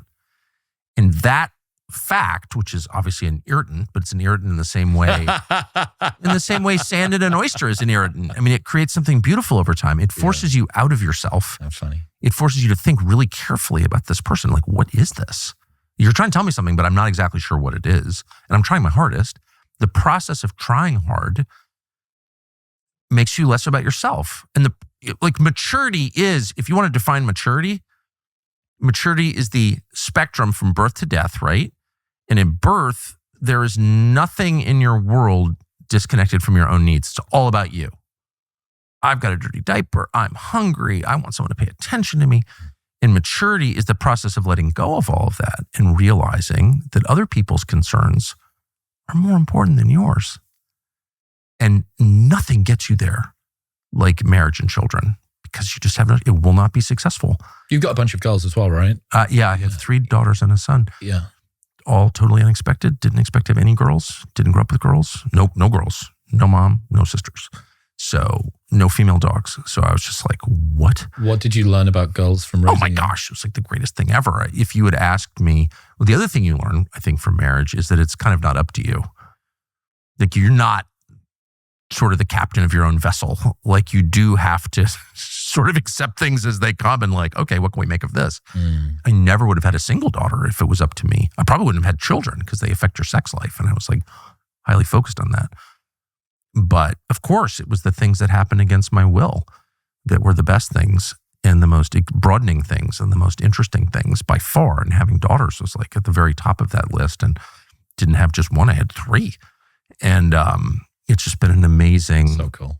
Oh, it was the best. And it's why I'm really hate technology and everyone who promotes it, because it gives people the illusion of control, which is like the biggest lie of all. It's the Tower of Babel lie. And if I had had control over the sex of my children or the nature of my children, or I would have fucked it up completely because I'm not God. And so there is something, it takes the unexpected beauty out of life. Anyway, so, but I guess the point is, as you mature, you become less about yourself. And it's absolutely impossible to live with a member of the opposite sex and be totally about yourself. It just doesn't work. You'll get divorced immediately. She'll hate you, probably try and kill you, actually. It just doesn't work. So, and if you like, and sex is the glue that holds it all together. You want to sleep with her. That's why she's not your roommate, right? And so that kind of like loosens you up for the real learning in life, which is stop focusing on yourself. It's not all about you. Shut the fuck up. And I'm from a culture that really pushed it's not about you. And that is the main, and of course I still am utterly narcissistic and about myself anyway. It's like a daily struggle because that's just who we are. But I grew up in a culture that did not accept that at all. And that was the main difference between the world that I grew up in and the world we currently live in. It's not all the other stuff. It's you're not allowed to talk about yourself. We don't compliment our children, not because we don't love them, but because we don't want to encourage narcissism in our children. We send them to boarding school at a young age. Why? Because they're going to have to learn to deal with other people. They're going to have to take gang showers with like other kids. I think this is what I was talking about with regards to my experience at university. That socialization, that rush of socialization. And maybe there's an argument to be made that I should have learned it before 18, but I didn't. And I get the sense that a bunch of other young people don't. But what is socialization? It's the forced realization that it's not all about you. Yeah, compromise. Yeah, accommodating other people. Yeah. How funny that one day you just get sick of yourself. You get sick of having to, it all being about you in some way. It's so boring. Yeah. I'm an only child. So for me, it was, that times 10. Because there's no negotiating with other brothers or sisters. The first time I ever learned you had to knock on somebody's bedroom door before you went in was when I went to university. Because I'd never had to knock on anybody's bedroom door before. Mum and Dad went to bed after me. They got up before me. Like I didn't have to knock it. Did they lock their door? The front door. But the bedroom door, like I was never awake during the middle of the night. So like, it was, I don't know. It was an interesting lesson in socialization. And the boarding school thing I can see, I can see in that. I could write a book about it, but there are of course downsides to every approach you have with children. But I do think someone should say repeatedly every day to every human being, it's not about you. Stop talking about yourself. You're not that interesting. There have been billions before you. Billions will follow you. We're all kind of the same. Knock it off. That lack of sense of community, that nobody has my back. I can't trust anybody. I'm a disembodied drone number inside this apartment in this big megalopolis gray city thing. I understand why this environment causes people to think and feel that way, both men and women, and perhaps even more so women, to be honest, because this was something that they didn't have only until very recently. So the novelty of, well, this is something that men had for a long time. They had the employment, they had the education. The fact that, the same way the playground mentality of like, I don't want that toy unless somebody else has it type thing comes in, and they go, well, I'm gonna get this thing, I'm gonna have this thing. And well, I can't trust the people around me in the same sort of a way. I don't have the same communities and sense of cohesion that I would have done previously either. I need to look after myself, which means that this brand new landscape that I can exist in, or for men, I'm going to retreat into myself or perhaps even harm myself. And the thing that it ends That is the truest thing, what you just said. Yeah. I think you could ask, well, what's the point? Like, why do we need to have useful men if the welfare state and women socioeconomically outperforming men? What's the usefulness? Well, you'd say about raising boys and community enmeshment and happiness and fulfillment and camaraderie and all that sort of stuff. But I think that there's more like ground floor impact of this too. So one of the criticisms is that almost all violence is committed by men. Men account for about 80% of violent crime. At least. But they commit even more heroism. So there's this award called the Carnegie Award, which is given to any person who risks their life for a stranger. It's been given out 10,000 times. 93% of these awards have been given to men. Well, yeah. And you'll remember the Aurora, Colorado shooting. Dark Knight Rises, theater. Young guy walks in, 24 years old, starts firing rounds into the theater. 3 men, 24, 26, and 27, throw themselves on top of their girlfriends to protect them, and they get hit with bullets. All 3 men died. All 3 women survived. Is that the kind of masculinity and usefulness that we want to get rid of? Or is that the kind that we want more of? And it seems to me that the only reason that we can entertain useless, sedated men as even an acceptable proposition is that there are no real threats in that sort of a way. Yeah, I think everyone's about to sober up real fast here. because I think that period, unfortunately, I haven't enjoyed peace and prosperity, speaking for myself, but because I never bought into any of this insanity about gender roles being meaningless. Gender roles are the heart of everything, the heart of nature. All animals have gender roles. Come on, stop it. So I never, even for a second, thought that was real. But I have enjoyed like living in a peaceful society where you can walk to the grocery store at night and not get worried. But that's clearly ending, like now. So as it does end, as hard times return, which they are, it becomes more self-evident, the point of men, no? Yeah, well, I don't know. I'm not particularly prescient when it comes to that, certainly not in this country. But I think you can just see people don't seem to be that happy. And no, but I mean, if shit goes sideways, you're not going to have a lot of women saying, I just need my check from Citibank and my vibrator and I'm fine. Like, that's just not going to be a thing anymore, right? That would be very true. Yeah, that would be very true. And I mean, we're even going to see this as a direct effect of the fact that people aren't coupling up and having kids with birth rates. Right? South Korea, for every 100 South Koreans, there are 4 great-grandchildren. Yep. 96% decrease. You want to get really red-pilled? In 100 years, there will be only North Koreans. So, at current rates of fertility. So that means the last Stalinist system in the world works better on a fundamental level, which is to say it reproduces itself more effectively than the most precise copy of American society ever created, which is South Korea, occupied by American troops for 75 years. It's an American clone. I don't know if you've been there. No. Great people, awesome people. I love the South Koreans, but they're committing mass suicide. Meanwhile, their Stalinist sibling, which is like the most repressive society ever, is like, what is that? What is that? I mean, I'm against North Korea. I love South Korea. I'm just being clear about my preferences. But is there a better measure of success than a birth rate? I don't really know that there is another measure of success other than a birth rate. What would it be? GDP? Yeah, well, if you can increase GDP, which we have, but decrease the birth rate, you have perhaps traded the thing that you want for the thing that's supposed to get it. Yeah, you think? I mean, like, exactly. And other people are just going to move in and take what you got, which is also happening. So it's all kind of predictable.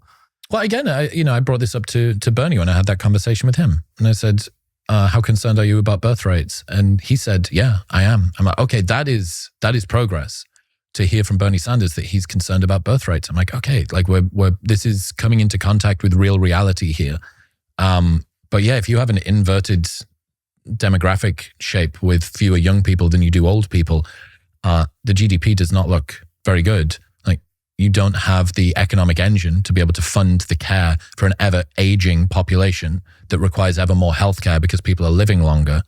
But who even cares about all that stuff? I mean, I would rather eat gruel 3 meals a day and never go to the doctor again than not have kids.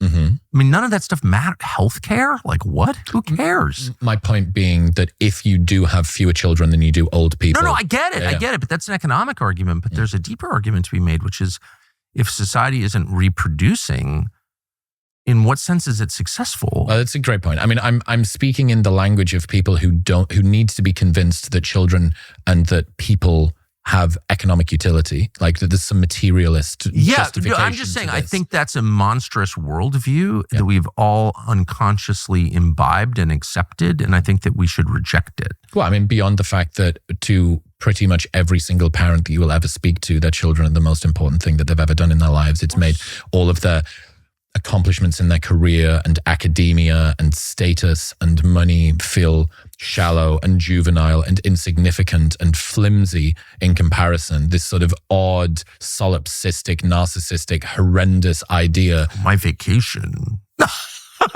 My vacation. Who cares? Yeah. I've taken some, I guess, decent vacations. I never think about it. Doesn't mean anything. All that matters is your children. But you did mention that before you had kids, that perspective of being able to see what it would be like to have them, you were able to observe the costs and not so easily see the benefits. Yeah, I just had no sense. It's, having kids is one of those things that it's impossible to, at least for a man, or at least for me, I'll just speak for myself. I couldn't understand it at all And I was weighing like the obligations of having children versus the pure animal joy of lying in bed with my wife on Saturday morning, reading the New York Times naked and eating French toast. Like that's like the highest level. You know what I mean? And I was thinking, well, there's gonna be a lot less of that if we've got pups. And I was like, I don't know if that's worth it. And then you have kids and you're just like, wow, who was that? Who had a thought that stupid? And even from a selfish perspective, it's not even like altruistic. It's just like, it's so much more fun to have kids than it is to lie in bed reading the New York Times, which is very fun, by the way. I guess the New York Times doesn't exist anymore. Does it? I don't know if they still have that, but it was a paper here years ago, but whatever. Is there a way that you think you can convince people who haven't experienced it of insights like that? Your materialism is absurd. You're all going to die. We're all going to die. It's the only thing that we have in common is our common impending death. And let's just start there. Let's just start with the facts we know. You're going to die. That's the only thing we know, actually. So with that in mind, ever present in mind, what's worth doing? And what could possibly have greater meaning and value than creating life? Nothing. So just like conceptually, that's just obvious. Second, all of this artifice, this created stuff around us is fake.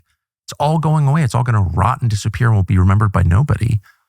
So like the pursuit of material accumulation is just Sisyphean. Like you're never going to get the rock to the top of the hill. It just doesn't even matter, actually. So don't even try. Do something worthwhile. And having kids is like the one thing that every person or most people can feasibly pull off that's transcendent.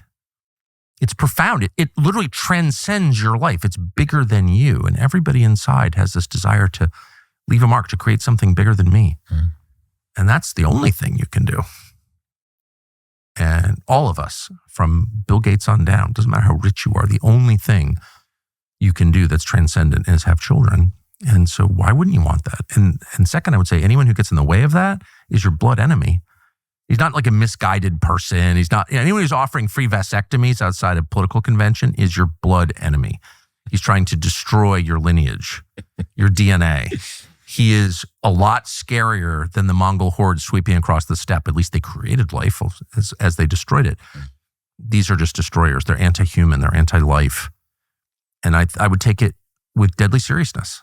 It's like not a fucking joke, man. They're trying to prevent you from having kids or grandkids, even in subtle ways.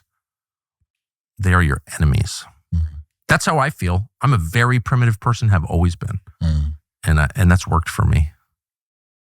How would you have convinced yourself pre-kids that was the actual outcome? I just went on the normal path. I got like obsessed with a girl and, want to possess and sniff her. Just like, all young men. Just totally, luckily I picked a really virtuous, hilarious, smart person. I might have made the wrong choice. Thank God I made the right choice. But men are motivated by the sex drive. Like that's the primary drive in young men. That's why I hate to see it subverted into useless shit like porn. I just hate that. Like there's a reason you feel that way. The desire to impregnate every woman on the planet.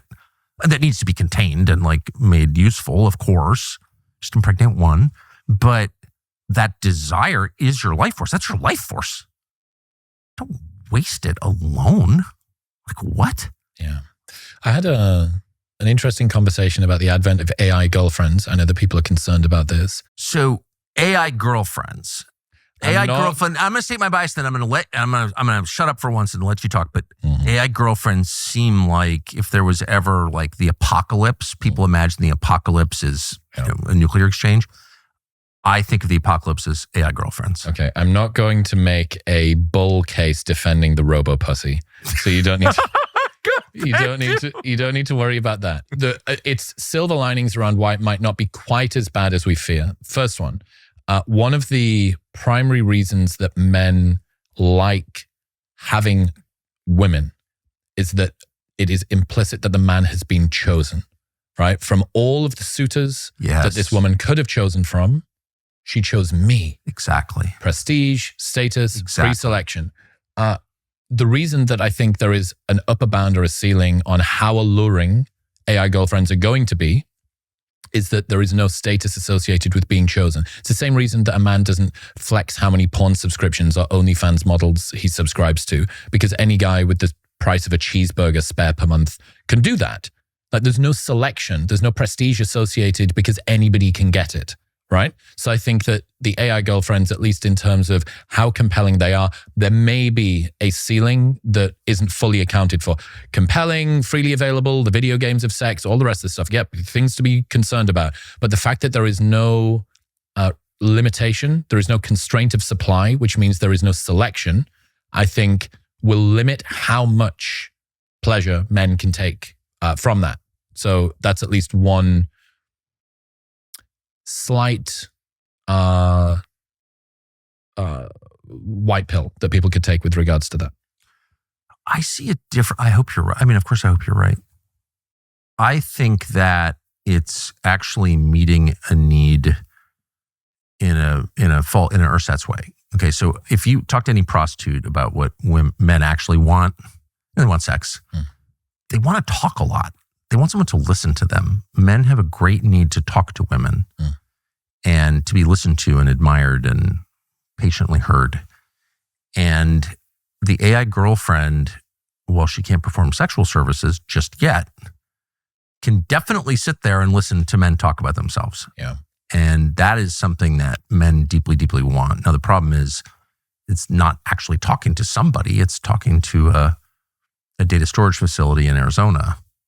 It's not real. Understood. Right. Yeah, that's an interesting one. Well, I mean, that's certainly one thing that in the male sedation hypothesis hasn't been accounted for yet, which is emotional resonance. Yeah. And perhaps this will be an addition on that side of the ledger, as opposed to one that actually compels men to go out. But the other one, the other part that me and a friend, William Costello, thought about was the potential for guys to practice interacting with women. So one of the problems that you have, many men have approach anxiety. It's like, to the women out there, approaching a woman is tantamount to life and death. It's mortally uncomfortable to men, because if I'm rejected, that's the end of my lineage. It's scary and I can't even describe why, and I'm in fear, and I get over it and I did it and I talked to her. Like, that is something that many men have issues in terms of doing. Going up and talking to the girl is like it's a big hurdle for them to get over, and when they do it, they feel proud in themselves.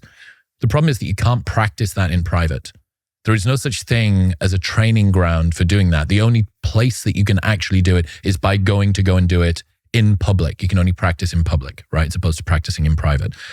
We're in the middle of the World Series at the moment. Shohei Ohtani hasn't only ever thrown pitches in a game scenario. He's been able to go and practice them and then put them out onto the field of play. The same thing isn't true for men approaching women.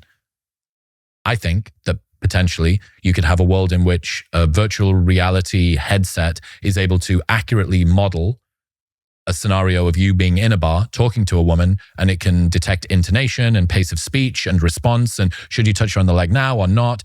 And the possibility, this is an artificial solution to an artificial problem. I am aware of that. But in order to be able to fix guys who haven't spent much time around women, don't have that base that they might have grown up with, understanding how to properly interact with women, I think that there is a potential to gamify becoming better communicators with women in a sandbox that doesn't have the potential for rejection or for an accusation that you pushed too hard or were coercive or did something that was unspeakable or horrible or whatever it might be. I think that might actually allow men to feel more comfortable and go out into the real world and be better with women as opposed to worse. It makes sense. I'm just skeptical that any machine could approach, even a supercomputer could approach the complexity of an actual woman. Yeah, you're not. And I think the no threat of rejection kind of defeats the purpose, because that's what proving your manhood is going through. Doing it on the stadium floor. Exactly. That's the whole point. And it's a test that they're administering to you. Are you man enough to face my potential rejection? And in fact, sometimes my rejection. Women very often offer up rejection in order to test you. The shit test. 100%. Yeah. And so, like, can a machine do that? The stakes are too low. Yeah, that's true. That's true. You're Now, if the machine was doing it in the presence of a bunch of other machines, there would be a whole crowd of AI ladies standing there, like, mocking your dick size as you're doing it. Then Yeah. maybe that would be a realistic Okay. test. Yeah, no, I'm desperately trying to cling to some sort of fucking like little silver lining. Well, remember when here. they told us that porn was actually a good thing because it was like a healthy outlet, and we'd have fewer sex crimes, and people's sex lives would become more normal and healthy once they had porn. I remember all this. And I hate to admit it, but it was only the radical, like truly crazy lesbian feminists like Andrea Dworkin who were against porn at the time. And I remember thinking, oh, uptight bitch. She was 100% right, by the way. I was wrong, but whatever. Well, we're in an interesting world at the moment when it comes to sort of approach anxiety stuff for guys, because post MeToo, a lot of men really took to heart the message, do not be pushy with women. Do not be pushy with women. The problem is that when you tell men don't be pushy with women, the guys who really need to feel a little bit more confident around women take that to heart. And the guys that were blowing through boundaries already just disregard it. You have advice hyper responders, right? You have the people whose fears are confirmed by headlines and worries. And they're the ones who probably could have done with, no, dude, you can go and say hello to her. Like, she'd really love to hear from you. But he's heard, do not be pushy with women, and thought, I knew I was too much. I knew that women didn't want to hear from me. Meanwhile, the guys who were coercive, who were blowing through boundaries already, they disregard the warnings and the concern. So I think we've ended up, the goal of Me Too from a relational standpoint, and I do think it was important to call powerful men to account for using position and coerciveness and incentive in a way that was not virtuous in order to get sexual access. Oh, I agree. I agree completely. The goal of Me Too was to sanitize the toxic elements of male behavior, and instead it ended up sterilizing most of them. And what did it do to women? I mean, no woman wants to be treated in a way that's vulgar or cruel or dehumanizing. Of course, those are just... That's just the human. No one wants that. But is there any evidence that women didn't want men to be aggressive? I noticed there's been an enormous rise. I hear about it all the time in women asking to be choked during sex. I always talk to people about their sex lives. I'm interested in the topic. I think it reveals a lot about people. I think it's the most human thing there is. I'm not embarrassed at all. I've never heard anything like that until about 10 years ago. This girl wants me to choke her. I remember it was like kind of horrified. I don't see any connection between sex and violence. I'm just not into it. But like, what is that? And it's very common. I'm not going to embarrass you by asking you if you are aware of that, but I know that you are aware of that because every man is aware of that. What the fuck is that? Like, that's not healthy at all.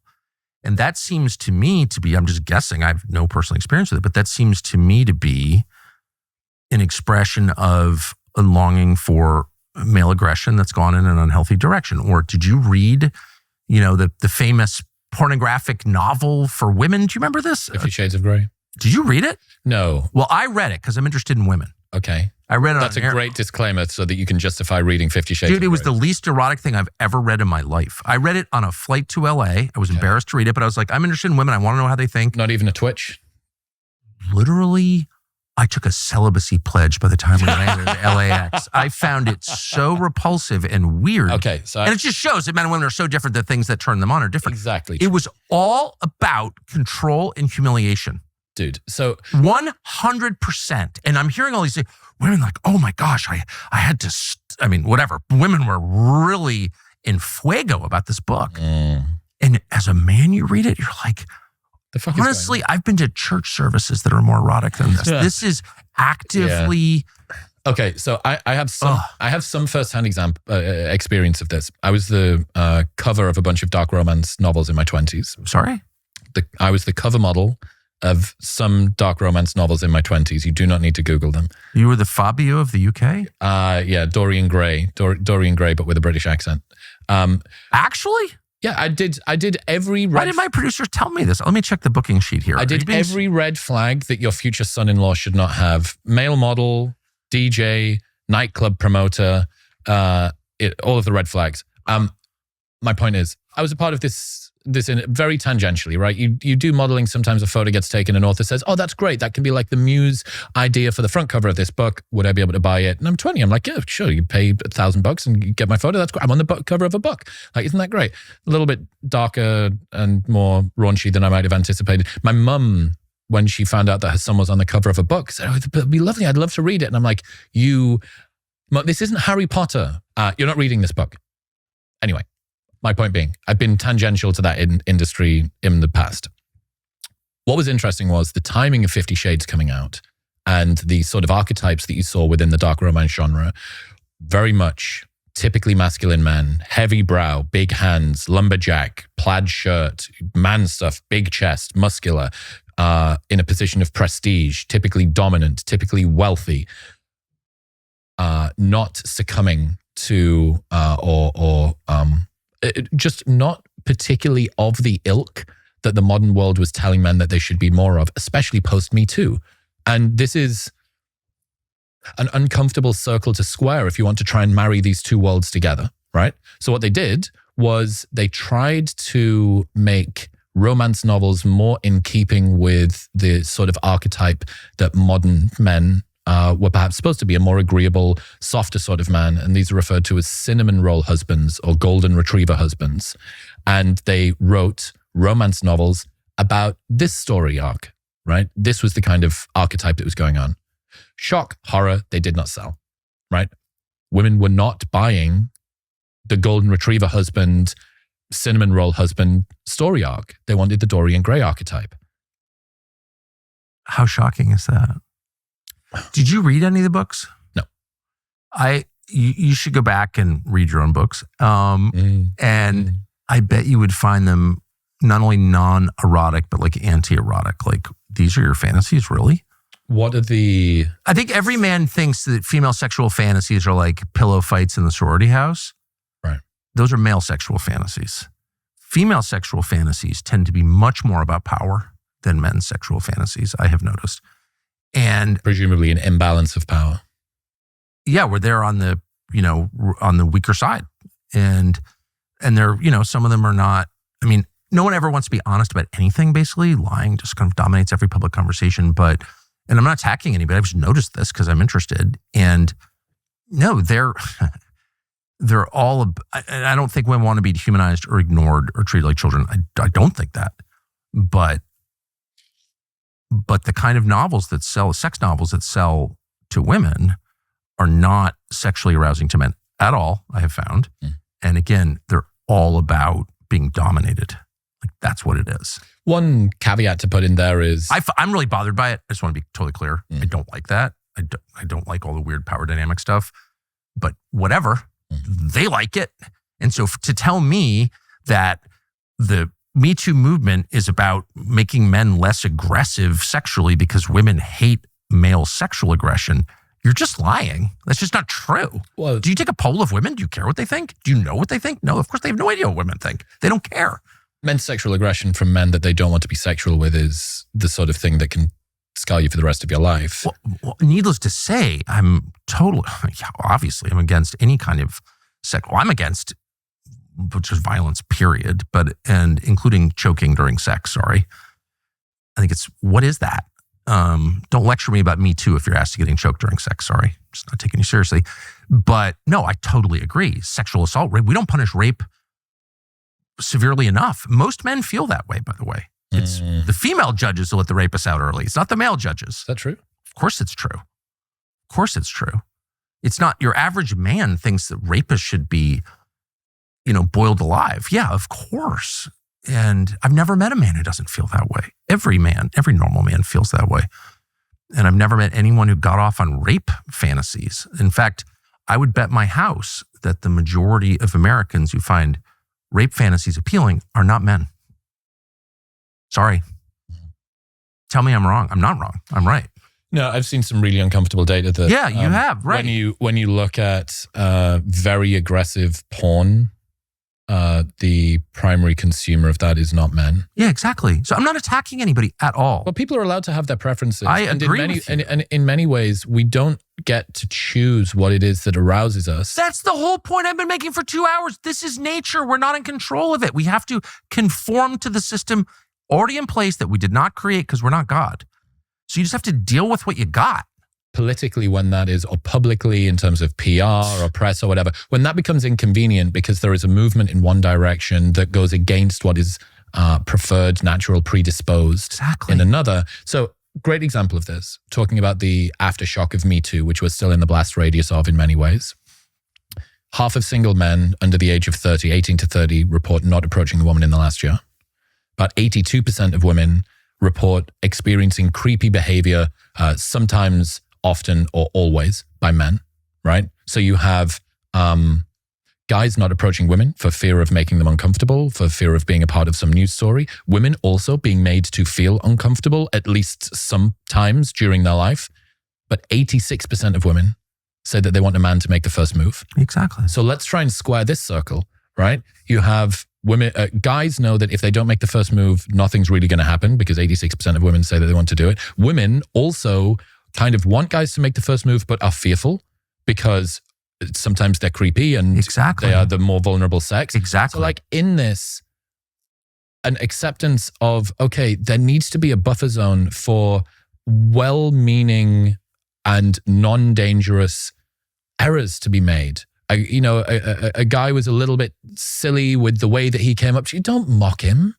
Don't make him feel small or stupid because he wasn't super cool when he came up and tried to say hello in a polite way, or you've got a boyfriend and you can like laugh in his face. Like, because you are scarring that guy for the next girl that he is going to go up to that does really want to speak to him. And we're in the aftershock of a time where guys were really told, like, your presence is dangerous. Your gaze is toxic. Your gaze can make a woman feel uncomfortable. And that's not to say that it can't. If you've been stared at on the subway by someone for 4 stops, I bet that really makes you very, very uncomfortable as a woman. So like it's a defining fact of women's lives. It's messy. Oh, it's messy. Super complicated. This is messy and difficult. And just saying, hey, let's just give a little bit of leeway. And now you may or may not have seen these videos. There's these women stealing Finance Bros salads from Sweetgreens in Manhattan. This TikTok of a girl talking about, she's a real attractive girl. She's doing her hair, getting ready. And she's saying that some of her friends go to salad bars and steal the salads that are waiting on the side that have been ordered for pre-collection from these guys that work on Wall Street. And then they find them on Instagram based on the name that's on the top of the order and message them and say, I'm so sorry, I accidentally picked up your salad, as a counter to the fact that so few men that are eligible are approaching women. There's another video of a girl walking through Central Park. They're really clever, I must say. Dude, they wipe the floor with guys with that social stuff. Another girl walking through Central Park and she's like glowing skin, like low-cut top, attractive woman, mid-20s, whatever.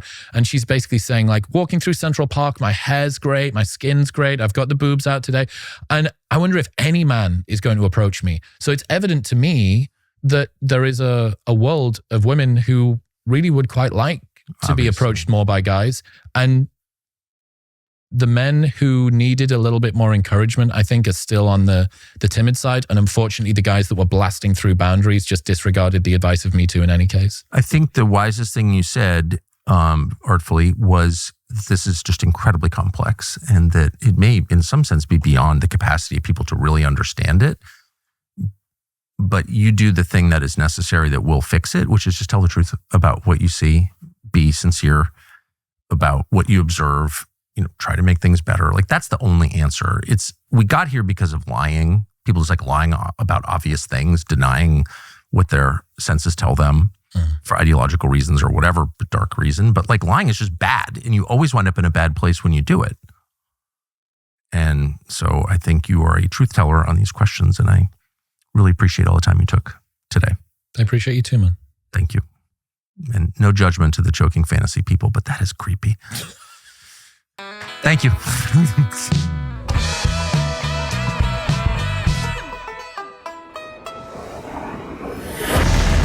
We've got a new website we hope you will visit. It's called newcommissionnow.com, and it refers to a new 9/11 commission. So we spent months putting together our 9/11 documentary series. And if there's one thing we learned, it's that in fact, there was foreknowledge of the attacks. People knew. The American public deserves to know. We're shocked, actually, to learn that, to have that confirmed, but it's true. The evidence is overwhelming. The CIA, for example, knew the hijackers were here in the United States.